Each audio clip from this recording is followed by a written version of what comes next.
नमस्कार दोस्तों, ocean network में आपका स्वागत। ममता बनर्जी घबराई हुई हैं और ये पहला मौका है। संदेश खाली के समय भी वो इतनी भयभीत कभी दिखाई नहीं दी। बयानबाजी उनकी तरफ से हुई थी, लेकिन उस समय इस तरह महिलाओं के साथ, महिला सांसदों के साथ, विधायकों, कार्यकर्ताओं के साथ सड़कों पर नहीं उतरी थी। इस बार अगर वो सड़कों पर उतरी हुई दिखाई दे रही हैं और एक जगह खड़े होकर जो उन्होंने भाषण दिया है, उसका कुल मिलाकर के अगर हम जिस्ट निकालें, मतलब निकालें, तो वो यही है, जैसे वो ये मान करके चल रही हों कि उनकी सरकार जो है वो पूरी तरीके से इस कांड की वजह से हिल गई है, पूरी तरीके से हिल गई है। उनका ये कहना कि साहब बांग्लादेश की तरह मेरी सरकार को भी गिराने की साजिशें रची जा रही हैं। उनका ये कहना कि मुझे सत्ता का लोभ और लालच नहीं है। उनका ये कहना कि साहब तरीके तरीके से जो है मुझे बदनाम किया जा रहा है, मेरी सरकार को बदनाम किया जा रहा है। और ये कहना कि मैंने तो 164 163 लोगों की टीम बनाई थी, जो इस पूरे प्रकरण की जांच कर रही थी और रविवार तक उनको नतीजे पर पहुंचने और अभियुक्तों को उनके अंजाम तक पहुंचाने के आदेश दे दिए थे। अब सीबीआई जांच के आदेश देकर के एक तरीके से उनकी जो सरकार है उस पर एक बड़ा प्रश्न चिन्ह लगा दिया गया है। उनका ये कहना कि साहब सीपीएम और भारतीय जनता पार्टी इस मामले में राजनीति कर रही हैं और ये बयान देना कि जो कुछ उस दिन रात को मेडिकल कॉलेज परिसर में हुआ है, यानी 7,000 जो अराजक तत्व और गुंडे घुसे वहां पर, जो मारपीट की प्रदर्शनकारी डॉक्टर्स के साथ में जो वहां तोड़फोड़ की है, उसके पीछे वाम और राम का हाथ है। ये सब चीजें शो करती हैं कि ममता बनर्जी इस बार डर गई हैं। उनका डर इस बात को लेकर बिल्कुल नहीं है कि मोदी सरकार उनको चलता करने वाली है या मोदी सरकार उनकी सरकार को बर्खास्त करने जा रही है। उनकी चिंता सिर्फ और सिर्फ अपने वोट बैंक को लेकर के है। ये हम और आप जानते हैं कि ममता बनर्जी का जो सबसे बड़ा वोट बैंक है पश्चिम बंगाल में, वो महिलाएं हैं। महिलाओं में भी बुजुर्ग और जो प्रथम बार की, दूसरी बार की वोटर हैं, वो उनकी वोटर हैं। और इस बार जो कुछ मेडिकल कॉलेज के कैंपस में हुआ है, वो एक युवा ट्रेनी डॉक्टर के साथ हुआ है। ये दरिंदगी वहां हुई है और इस बार बुजुर्ग महिलाएं भी सड़कों पर उतर रही हैं। कल की सूचना ये है, पूरे पश्चिम बंगाल में 250 से 300 जगहों पर महिलाएं सड़कों पर उतरी हैं। एक जो आह्वान किया गया था, उस आह्वान के तहत ही पूरे पश्चिम बंगाल में महिलाएं सड़कों पर उतर करके इस मामले में कड़ी और निर्णायक कार्रवाई की मांग कर रही हैं। और केवल पश्चिम बंगाल की बात नहीं है साहब, पूरे देश में, दिल्ली से लेकर के मुंबई तक और चेन्नई से लेकर के दूसरे तमाम शहरों में पूरा जो मेडिकल क्षेत्र है, सेक्टर है, जो ऑल इंडिया लेवल पर मेडिकल एसोसिएशन है, वो सब भी आंदोलित हैं। और इस मामले में ममता सरकार की जो कार्रवाई अब तक हुई है, उस पर बहुत बड़े सवाल खड़े कर रहे हैं। लोग तो ये पूछ रहे हैं, ये जानना चाहते हैं कि पश्चिम बंगाल की मुख्यमंत्री खुद ममता बनर्जी, होम मिनिस्ट्री भी ममता बनर्जी के पास, हेल्थ मिनिस्टर भी ममता बनर्जी। यानी जो कुछ वहां हुआ है एक बेटी के साथ में, जो दरिंदगी हुई है, उसके लिए हेल्थ मिनिस्टर के तौर पर भी ममता बनर्जी की जवाबदेही बनती है।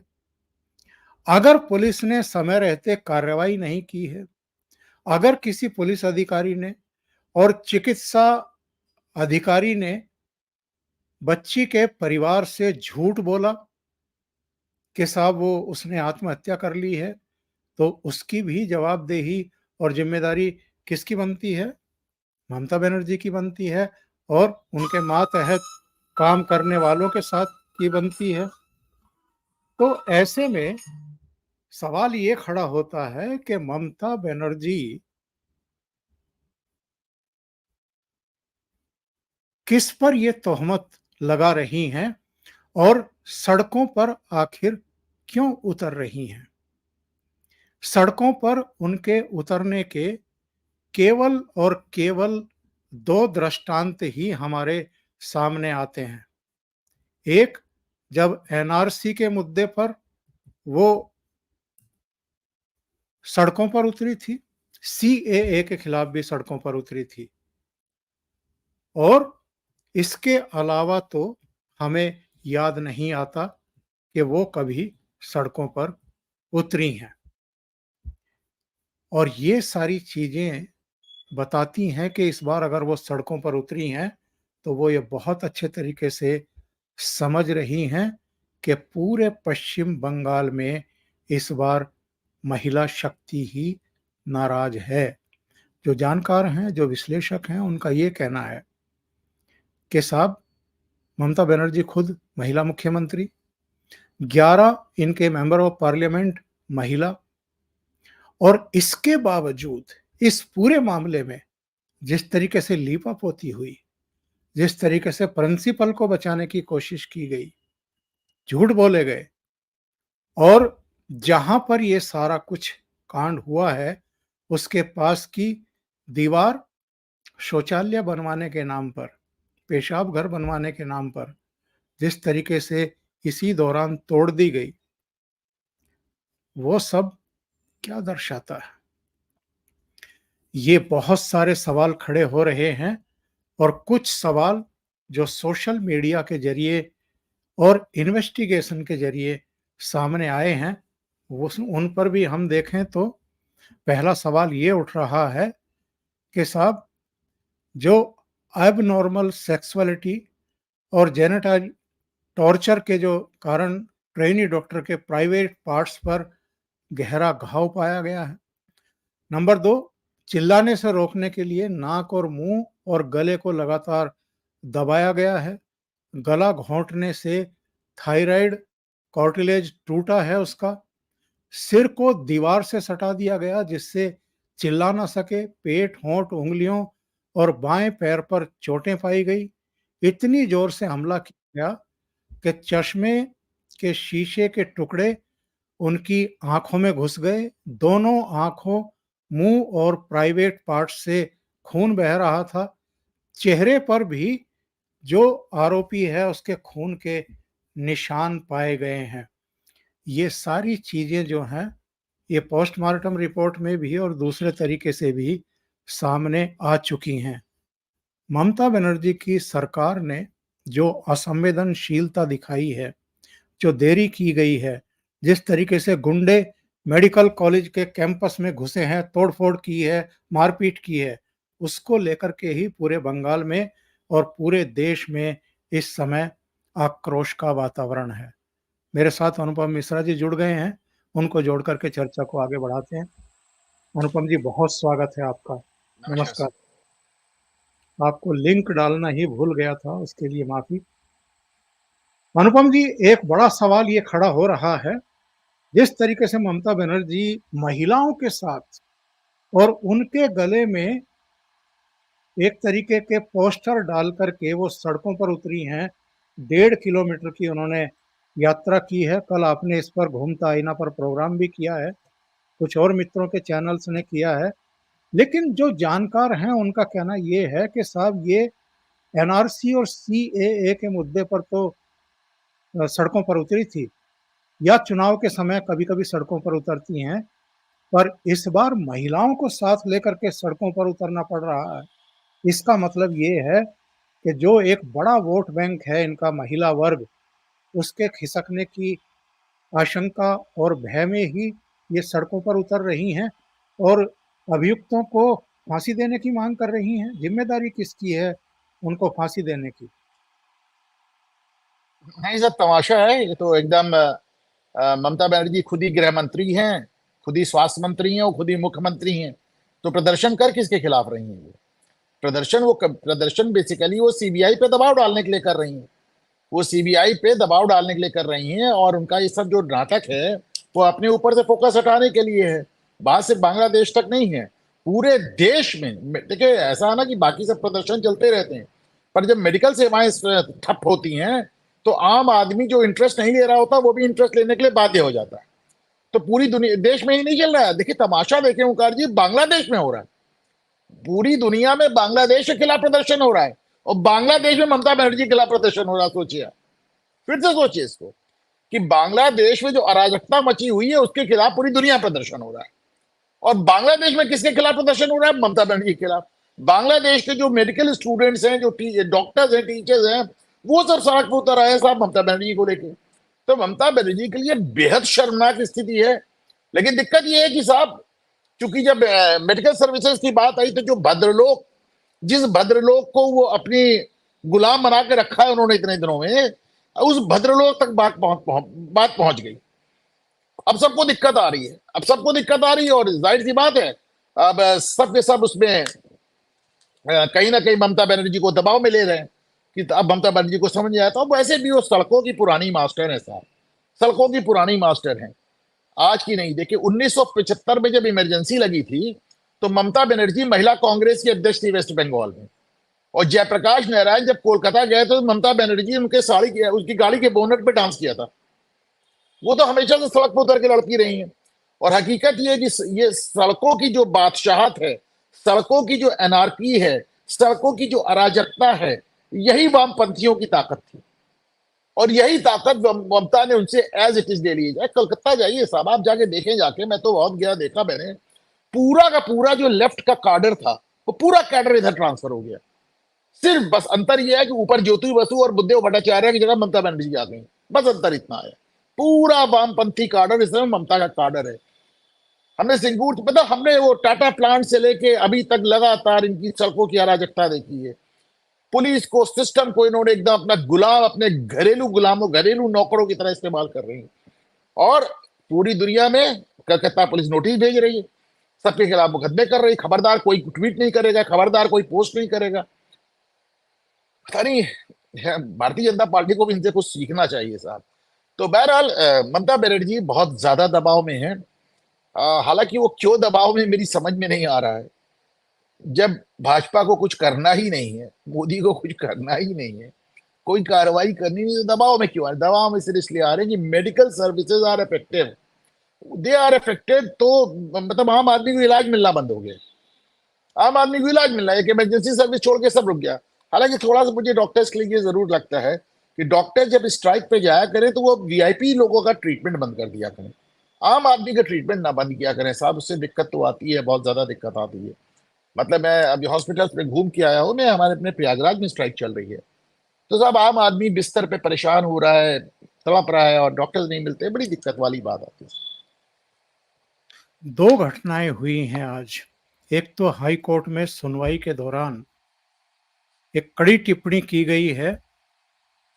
चीफ जस्टिस ने कहा कि आज तक आपने यूरेनल नहीं बनाया, लेकिन कितनी बड़ी घटना होने के बाद आपको याद आया कि वहां यूरेनल बनाना जरूरी है। सीबीआई जांच के आदेश के मात्र 12 घंटे में आपने तोड़फोड़ करके यूरेनल बनवा दिया। आप किसे मूर्ख समझते हैं? मैं शॉक्ड हूं और निशब्द हूं। ये चीफ जस्टिस के बोल हैं। हाईकोर्ट कोई पहली बार नहीं कह रही है। हाईकोर्ट इनको पिछले 10 साल में क्या क्या नहीं कह चुकी है, क्या क्या नहीं। संदेश खाली पे हाईकोर्ट ने क्या नहीं कहा। देखिए ओंकार जी, संदेश खाली को आपने इग्नोर किया, संदेश खाली वाले मामले को आपने दबाया, तभी आज ये कोलकाता वाला मामला हुआ।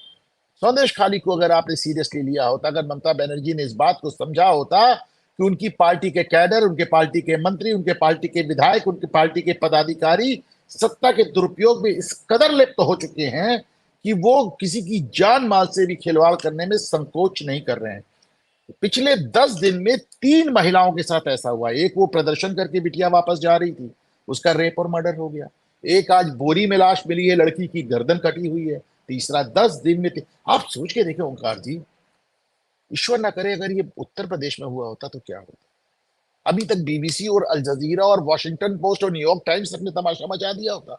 और शर्म नहीं आती उन लोगों को जो इस सब देख के कान आंख नाक सब बंद किए बैठे, कोई एक बयान देने को तैयार नहीं, एक शब्द बोलने को तैयार है। और सबका हाल यही है, सबका हाल यही है साहब। ये देखने में बहुत शर्मिंदगी की बात है कि सबका हाल यही है। ध्रुव राठी एक वीडियो करता है, वो जो एक अभियुक्त उन्होंने पकड़ा है जिसके माथे पे ठीकरा फोड़ना चाह रहे हैं, वो सब राय है। तो उसने कहा ये तो राय है, भूमियार है, बिहार का है। सोचिए वो ऐसे मुद्दे पे, जबकि वो बंगाली है, कोलकाता का खास रहने वाला, तो क्या ऐसे मौके पे वो आदमी बंगाल और बिहार का मामला बैठा रहा है। हालत आपकी ये कि ध्रुव राठी ने एक ट्वीट कर दिया सिर्फ कि साहब ये तो निर्भया पार्ट 2 हो गया। ध्रुव राठी को वो डांट पड़ी कि उनको अपना ट्वीट डिलीट करना पड़ा। तमाम लोग अपने ट्वीट डिलीट कर रहे हैं, कोलकाता पुलिस नोटिस दे रही है। अब गुंडागर्दी की हदें देखिए। मैं तो कल भी अपने घूमता आईना में भी कह रहा था और अभी भी कह रहा हूं, नहीं लगा सकते 356 मत लगाइए, नहीं लगा सकते राष्ट्रपति शासन मत लगाइए। 125 बार राष्ट्रपति शासन लगाए, जिसमें 100 बार से ज्यादा सिर्फ कांग्रेस ने लगाया है और 80 बार इंदिरा गांधी ने लगाया है।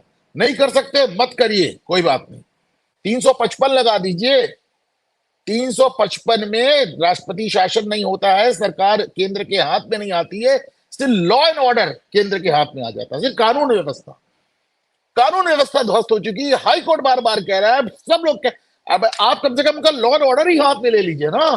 अभी तो ये हालत है कि आपकी सीबीआई आती है, उनको गिरफ्तार कर लेती है, आपकी ईडी आती है, उनका सर फोड़ देते हैं, सीआरपीएफ जाता है, उन पर पत्थरबाजी हो जाती है, इंडियन आर्मी मार्च करती है, उसका विरोध करता है। तो अभी आप उनके कम से कम कानून व्यवस्था आर्टिकल 355 तो लगा सकते हैं। आज मैं देख रहा था भारतीय जनता पार्टी की बैठक हो रही थी चुनाव के मद्देनजर, तो क्या सिर्फ चुनाव ही लड़ते रहेंगे साहब, जीतते ही रहेंगे? अरे जीत का कोई उद्देश्य होना चाहिए, सरकार बनाने का कोई उद्देश्य होना चाहिए कि नहीं? किसी सरकार बनाना ही अपने आप में अंतिम उद्देश्य। ओंकार जी, आप कह रहे थे कि बहुत सारे लोग चुप्पी साधे हुए हैं। आपकी नजर शायद राजदीप सरदेसाई के इस वीडियो पर नहीं पड़ी, वो मैं सुनवा देता हूं। Left parties in particular seemingly are taking out their angst on the Mamta Banerjee government after their Lok Sabha defeat recently. Rather than seek justice for the girl, it appears that the entire aim is how do you corner Mamta Banerjee. Just go through the BJP media handles and what one detects is a campaign to get Mamta Banerjee to step down. Are we saying, my friends, that whenever a heinous crime occurs in this country, the chief minister must resign? That's a dangerous political game to play. We need a responsible opposition, not one that seeks apda mein avsar or opportunity in a disaster. देखिए साहब, इसमें क्या देखिए साहब, आपको तो राज्यसभा नहीं भेजा ना, किसी और को तो राज्यसभा नहीं भेजा ना, उनकी पत्नी को राज्यसभा भेजा है। अब इतना तो बनता है ना, इतना तो बनता है। राजनीति एक वैसे भी एक बात मेरे को आप बताएं ईमानदारी से सर, जो शख्स कोर्ट में जाकर इस तरह का हलफनामा दे के आया है कि सोहराबुद्दीन वाला जो पूरा कांड था, मैंने सिरे से फर्जी छापा, मेरे पास कोई सबूत नहीं था, मेरे पास कुछ नहीं था, मैंने पूरा मामला फर्जी बना के जो उसने माफीनामा, जो शख्स कोर्ट में इस बात का हलफनामा दे कि मैं मनगढ़ंत कहानियां छाप रहा था सरकार बनाने, सरकार गिराने के लिए, अब उसकी बात पे उसको आज भी हम सुनते हैं, ये भी दुर्भाग्य है। वो आज भी इंडिया टुडे जैसे प्रतिष्ठित पब्लिकेशंस के एडिटर बने, ये भी दुर्भाग्य, पॉलिटिकल एडिटर बने, उनको आज भी फॉलोइंग है उनकी, ये भी दुर्भाग्य। से क्या कहा जाए बताइए आप। और अभी तो माशाल्लाह उनकी पत्नी ही ममता बनर्जी की सांसद हैं, तो अब तो एक सीधे सीधे कॉन्फ्लिक्ट ऑफ इंटरेस्ट, कायदे से उन्हें बोलना भी नहीं चाहिए इस मुद्दे पे। एक शब्द है ना, कॉन्फ्लिक्ट ऑफ इंटरेस्ट। आपके स्वार्थ की टकराहट है वहां पे। आपकी पत्नी उनकी सांसद हैं, आप किस मुंह से बोल रहे हैं? आज की तारीख में राजदीप का सरदेसाई का बयान और ममता बनर्जी के बयान में कोई अंतर नहीं है। और जो लोग ये कह रहे हैं शेखर गुप्ता जैसे कि ममता बनर्जी को इसलिए टारगेट किया जा रहा है क्योंकि लोकसभा चुनाव में वो इस बार 29 सीटें जीत करके आ गई हैं। जैसा शेखर गुप्ता ने कहा कि अभी मैं राजदीप को कहता सुन रहा था ये बात। द प्रिंट में भी कुछ इस तरह की चीज छपी है आज। शेखर गुप्ता ने 2019 के बाद एक थोड़ा सा बैलेंस अप्रोच लिया है। इनफैक्ट वो इकलौते पत्रकार हैं जो कि मीडिया के सामने आए, प्रेस कॉन्फ्रेंस किया, उन्होंने कहा कि हमारी गलती है, हमारा पूरा निशाना भाजपा पे रहता था, हम भाजपा को डाउन करने के लिए नई नई कहानियां और नए नए किस्से गढ़ते रहते थे। हम अपनी गलती मानते हैं, हम अपनी पत्रकारिता में सुधार लाएंगे। उसके बाद शेखर गुप्ता ने अपने बयानिए को बहुत मॉडरेट किया भी। मैंने देखा नहीं सब जिसको आप जिक्र कर रहे हैं उसका मैंने देखा नहीं है, लेकिन अब ये है ना कि साहब एक लाइफ टाइम आपने डिफेंड किया है, लाइफ टाइम आपने एक स्टैंड लिया है, तो अब आप उसके खिलाफ क्या जाएंगे?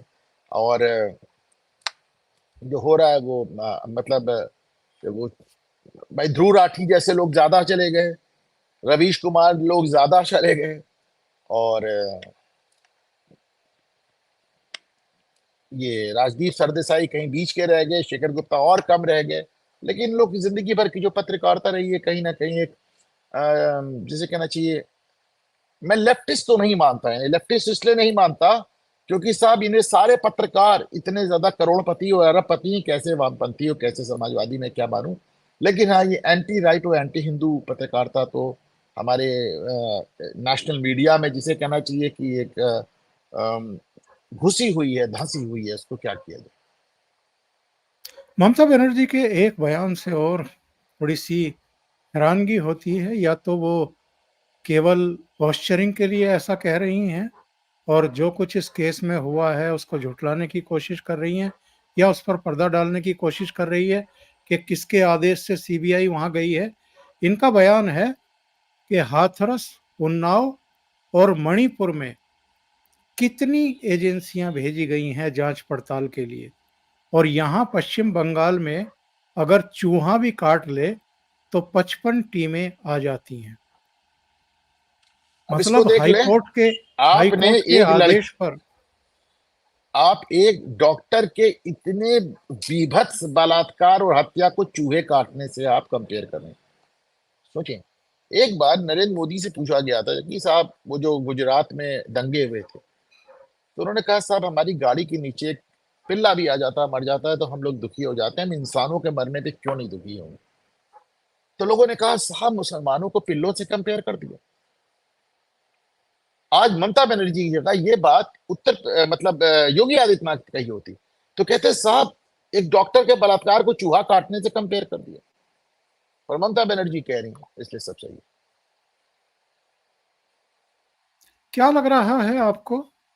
अभी मैं आपकी नाराजगी और खुद मेरे भीतर का भी जो एक भावावेश भी है और आक्रोश भी है कि लगातार हम लोग अपने प्रोग्राम्स में ये बात कहते रहे कि भाई 356 अगर संविधान का अंग है तो उसका आप दुरुपयोग मत करिए, मगर उपयोग तो करिए। क्या उपयोग करेंगे ये या नहीं करेंगे? देश में इस समय आक्रोश है और चरम पर है।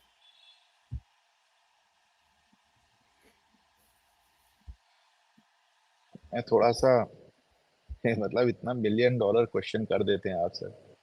मतलब दिस इज समथिंग आई, मुझे जो लगता है हर आदमी जानना चाहता है, पर इसका क्या ही जवाब। सब आप तो मुझसे सीनियर हैं, आप ही बताएं कि मतलब अब तो सवाल ये उठ रहा है क्यों नहीं कर रहे हैं। जैसा मैंने कहा 356 नहीं 355 लगा के लॉ एंड ऑर्डर ही अपने हाथ में ले लो।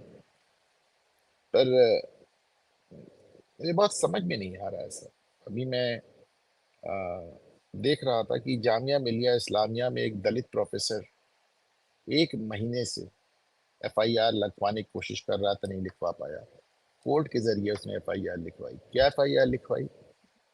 कि साहब जामिया के सारे मुस्लिम प्रोफेसर मिलके मुझे प्रताड़ित कर रहे थे कि इस्लाम कबूल कर लो, मैंने नहीं किया। तो वो FIR लेके एक दलित प्रोफेसर भाग रहा है, उसकी FIR नहीं लिखी जा रही दिल्ली पुलिस द्वारा। किसके अंडर में है दिल्ली पुलिस? ममता बनर्जी के अंडर में, अमित शाह के अंडर में। हालांकि दिल्ली पुलिस के बारे में और भी बहुत कुछ मैं कहना चाहता हूँ साहब। वहाँ पे जो दिल्ली पुलिस का एक स्ट्रक्चर है, जिस तरह के लोग उसमें आए हैं पिछले 20 साल में, जिस तरह की उसमें भर्ती हुई है, बहुत कुछ है, वो मैं समझता हूँ। लेकिन अमित शाह, क्योंकि मुझे लगता है कि अमित शाह बहुत अच्छे पॉलिटिशियन हैं, उनको भाजपा का अध्यक्ष ही होना चाहिए।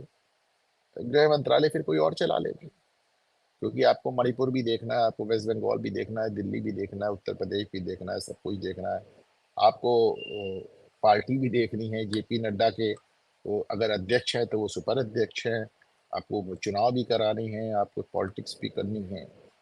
तो आप वो दिल्ली का जामिया मिलिया केस हो या वेस्ट बंगाल का ये ममता बनर्जी केस, कहीं ना कहीं भारत सरकार लैकिंग पाई जा रही है। और देखें इस बात को, सबसे बड़ा जो संदेश आया है ओंकार जी, वो वेस्ट बंगाल से ही आया है। जिन लोगों ने आपको 18 सीट दी थी, जिनके भरोसे आप मान के चल रहे थे 30 सीट लाएंगे, वो आपको 12 पे घसीट लाए। उन्होंने समझ लिया कि साहब आपके साथ खड़े रहने में फायदा नहीं है, आप हमारी जान नहीं बचा पाओगे। मैं हमेशा कहता था कि मोहनदास करमचंद गांधी जब कहते थे अपनी जान दे दो, गांधी का बड़ा फेमस है, वो यहूदियों से कहते थे जर्मनी में कि सारे यहूदियों को मर जाना चाहिए तो हिटलर का दिल बदल जाएगा। यहूदी तो सुनने की पोजीशन में नहीं, वो तो ऐसे ही मर रहे थे। वो चर्चिल से उन्होंने चिट्ठी लिखी कि इंग्लैंड के एक एक आदमी, एक एक औरत और एक एक बच्चे को मर जाना चाहिए, तो इससे जर्मनी का दिल बदल जाएगा। चर्चिल ने उनको एकदम डिसमिस कर दिया, क्या पागलपन है, वो ध्यान नहीं दिया। वो हिंदुओं को समझाते रहे। उनका तो बड़ा फेमस बयान है कि आखिरी हिंदू भी अगर मर जाए, सारी औरतें जहर खा लें, सारे बच्चे मर जाएं, तो मुसलमानों का हृदय परिवर्तन हो जाएगा। तो गांधी जो कहते थे वो तो चलिए, आई ऑनेस्टली बिलीव कि अब उनको भी कुछ मदद की जरूरत थी मेडिकल। लेकिन आ, आज भी वही चीज हमारे अंदर चली आ रही है। आज भी हमारे अंदर वही चीज चली आ रही है। लोग मर रहे हैं और हम उनको, आप सोच के देखिए ओंकार जी, मुझे याद नहीं आता कि 10 साल में नरेंद्र मोदी साहब ने पश्चिम बंगाल की अराजकता को लेकर एक बयान भी दिया हो। आप राष्ट्रपति शासन की बात कर रहे हैं, केवल चुनाव सभाओं में। चुनाव सभा आप छोड़ दें, चुनाव सभा आप छोड़ दें, वरना आपने देखा कि जब वहां पे पंचायत इलेक्शन हुए थे तो हजारों सीटों पे किसी ने नॉमिनेशन ही नहीं फाइल किया था। कैंडिडेट ही नहीं उतरे। सुप्रीम बिल्कुल। कोर्ट ने नोटिस लिया था, मोदी का बयान नहीं आया। हर चुनाव के बाद वहां नरसंहार होता है, मोदी का बयान नहीं आता। और मोदी का बयान शायद इसलिए भी नहीं आता कि उनका बयान आएगा तो लोग पूछेंगे आप ही बयान दे रहे हो और आप ही ने लगाना है राष्ट्रपति शासन, क्यों नहीं? अब ये अभी भी वो युद्ध नहीं बुद्ध का देश बता रहे हैं और गांधी का देश, ये गांधी का देश नहीं है, ये गांधी का देश नहीं रहा, ये गांधी का देश कभी नहीं था, ये बुद्ध का भी देश नहीं था, ये राम का देश था, कृष्ण का देश था, महाभारत का देश था। हमारे एक भी ऐसे देवी देवता नहीं है मां सरस्वती को छोड़ के जिनके पास शस्त्र ना हो।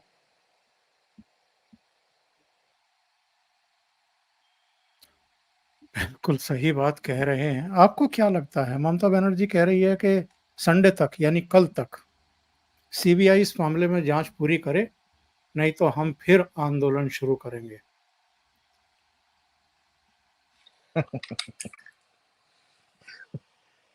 एक तो ये भी है ना कि आंदोलन कर किसके खिलाफ रही है? होम मिनिस्टर तुम हो, मुख्यमंत्री तुम हो, हेल्थ मिनिस्टर तुम हो। 2001 में इसी मेडिकल कॉलेज में, मैंने आपको देखी थी, आपको फोटोग्राफ भेजा था, 2001 में इसी मेडिकल कॉलेज में पोर्नोग्राफी का पूरा एक सर्किल पकड़ा गया था और उसको दबा दिया गया था। और जिस छात्र ने कंप्लेंट की थी, मेडिकल छात्र ने, उसकी हत्या हो गई थी। संदेश खाली आपके सामने है, ये केस आपके सामने है। 10 दिन में 3 लड़कियों की हत्या। अच्छा चलिए, ये हॉस्पिटल वाले केस की सीबीआई जांच कर रहा है। अभी 2 लड़कियां और जो मारी गई हैं कलकत्ता में, उन्हीं का कुछ कर दो, वो तो तुम्हारे हाथ में है। देखिए, जिसे कहना चाहिए, लोगों का कभी लगता है हिम्मत टूट रही है, और कभी लगता है ओंकार जी जैसे धैर्य जवाब दे रहा है। मैं आपको एग्जाम्पल देता हूँ। यहाँ बैठे हैं हम लोग, जब इस पर डिस्कशन करते हैं तो लगता है हमारी हिम्मत टूट रही है, लेकिन जब उदयपुर का कांड देखते हैं कल को, तो लगता है धैर्य जवाब दे रहा है। 10वीं के एक छात्र, मुस्लिम छात्र, दूसरे छात्र को छुरा मार देता है। उस छात्र की हालत अभी भी गंभीर है, लेकिन पूरा उदयपुर उबल पड़ता है। गाड़ियों में आग लगा देते हैं, दुकानों में आग लगा देते हैं, मॉल तोड़ देते हैं, और आज फाइनली उस लड़के का घर भी गिरा दिया गया बुलडोजर लगा के। माई पॉइंट इज कि कभी कभी लगता है कि जैसे हिम्मत जवाब दे रही है हमारी, और कभी कभी लगता है लोगों का धैर्य चुक रहा है। इसके पहले कि लोग सड़कों पे आ जाए, इसके पहले कि लोग कानून व्यवस्था अपने हाथ में ले लें, इसके पहले कि सड़क पे जो नंगा नाच हो रहा है उसका जवाब, ये जो तांडव हो रहा है उसका जवाब भी सामने वाले तांडव करके दे। क्योंकि तांडव तो भगवान शिव का नृत्य है ना, उसको मैं वैसे नहीं लेता। तो जो नंगा नाच हो रहा है, कल को अगर उसके विरोध में लोग निकल के तांडव करने लगे, तो क्या आप उसकी प्रतीक्षा कर रहे हैं? क्या उसकी प्रतीक्षा कर रहे हो? और राष्ट्रपति शासन कभी कभी लगता है कि आपने तो मणिपुर में नहीं लगाया। मणिपुर में आप बिल्कुल लगाना चाहिए था, जो हालात है वहां पे। आप सोच के देखिए ओंकार जी, मणिपुर में इन्होंने अभी तक प्रॉपर गवर्नर भी नहीं दिया। जो लक्ष्मण जी वहां बैठे हुए आसाम के गवर्नर है, उनको एडिशनल चार्ज दिया गया। तो मैंने कहा ना कि जब भरोसा उठने लगता है तो लोगों का धैर्य चुकने लगता है। उदयपुर में ये बात साफ नजर आई है। तो और क्या हम कोई, आपको नहीं लगता कि उदयपुर में जो कुछ हुआ है, यानी चाकूबाजी के बाद जो हिंदू वर्ग है वो सड़कों पर उतरा है और उसने बहुत बड़ा प्रतिकार किया है और बुलडोजर भी चला है। अगर वहां कांग्रेस की सरकार होती तो शायद ये दोनों घटनाएं ना होती चाकूबाजी के बाद। पता नहीं सर, मुझको तो लगता है कि कांग्रेस और विपक्ष की सरकार में हिंदू ज्यादा विरोध करता है, तभी भाजपा की सरकार लाता है। भाजपा की सरकार में तो कोई ये सोच के बैठा रहता है कि सब हमारी सरकार है, हम ही तो लाए हैं, कुछ ना कुछ करेंगे। लेकिन जैसा कि मैंने कहा कि जब अपनी ही सरकार से लोगों को निराशा होने लगती है, उनका धैर्य चुक जाता है, और फिर वही होता है जो उदयपुर में हुआ। जैसा मैंने कहा कि नंगा नाच जो हो रहा है अराजकता का, उसका जवाब फिर आपको एक तांडव से मिलेगा। और केंद्र की और प्रधानमंत्री नरेंद्र मोदी और गृह मंत्री अमित शाह की जो ये बहुत लंबी चुप्पी है, इससे अब लोगों का आक्रोश भी हमें देखने को मिलता है, पढ़ने को मिलता है। कमेंट बॉक्स में भी बहुत सारे लोग लगातार ये डिमांड करते रहे हैं पिछले 1 डेढ़ 2 साल में कि अब बहुत हो गया, योगी आदित्यनाथ को ही इस देश की कमान सौंप दी जाए, वो अपने आप संभाल लेंगे और देख लेंगे इन चीज़ों को। कहीं न कहीं लोगों का धैर्य चुक रहा है अनुपम जी। मैं तो कह रहा हूँ उदयपुर की घटना लोगों के धैर्य चुकने का ही नतीजा। आप उत्तर प्रदेश में तो नहीं देखते ना ऐसा होते हुए। उत्तर प्रदेश में जो कुछ होता है, लोग योगी की तरफ देखते हैं, अगले दिन घर गिर जाता है, बुलडोजर चल जाता है, लोग गिरफ्तार हो जाते हैं, पैर में गोली लग जाती है या एनकाउंटर हो जाता है। उत्तर प्रदेश के लोगों को तो कानून अपने हाथ में लेने की आवश्यकता नहीं पड़ी ना ओंकार जी, क्योंकि उनको योगी पे भरोसा है। आज अगर लोग सड़कों पे उतरे हैं और जो प्रतिकार हुआ है, जबरदस्त प्रतिकार हुआ है सर, और अच्छा प्रतिकार होने का कारण भी था, क्योंकि जो कन्हैया लाल मामला दबा दिया गया, वो अंदर ही अंदर लोगों के दिल में बैठ चुका था। उदयपुर का वो दिल में बैठा हुआ था, और जाहिर सी बात है जब ये दूसरा छुरा चला, और वैसे भी कक्षा 10 के बच्चे छुरा लेके और कॉलेज क्यों आ रहे हैं भाई? क्यों छुरा लेके कॉलेज आ रहे हैं? क्या पढ़ा रहे हैं आप इनको अपने घरों में? क्या बता रहे हैं आप इन्हें अपने घरों में? तो ऑफिस आके छुरेबाजी, अभी देखिए वो निकला है, क्या नाम है, अच्छा ऐसा भी नहीं कि मौके पे चल गया, उनका वो निकला है साहब, चैट निकला है व्हाट्सएप, 3 दिन से प्लानिंग कर रहा था वो मारने की।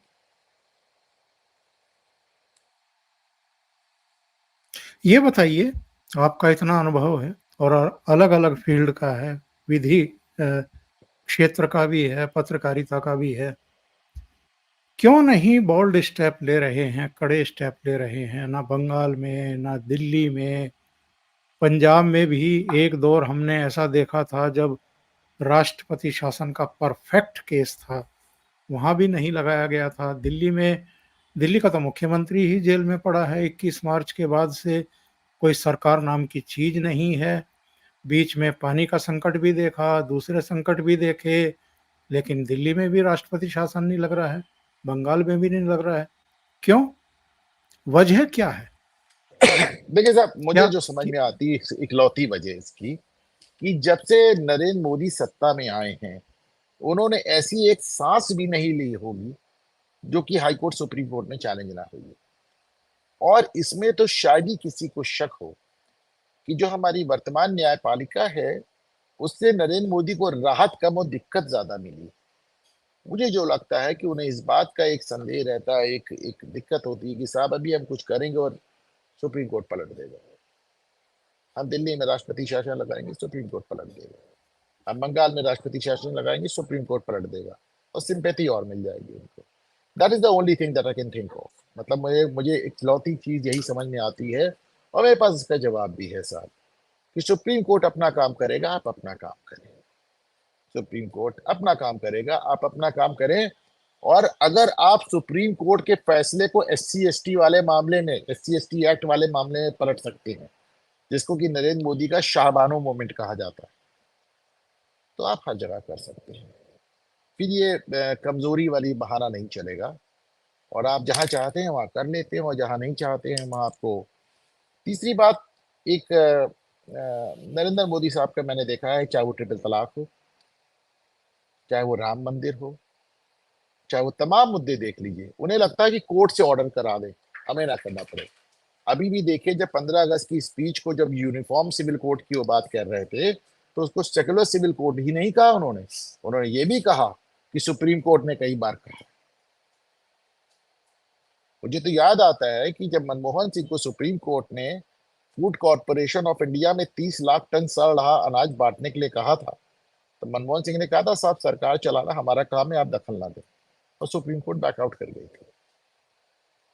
जब आप आगे आएंगे तब कोई पीछे जाएगा, जब आप ही पीछे बैठे रहेंगे तो किसी को पीछे जाने की जरूरत क्या है? बिल्कुल सही बात है, और इसी नोट के साथ हम लोग प्रोग्राम खत्म करेंगे। बहुत बहुत धन्यवाद अनुपम जी जुड़ने के लिए थैंक यू। और एक अहम विषय पर चर्चा करने के लिए। नमस्कार। नमस्कार सर।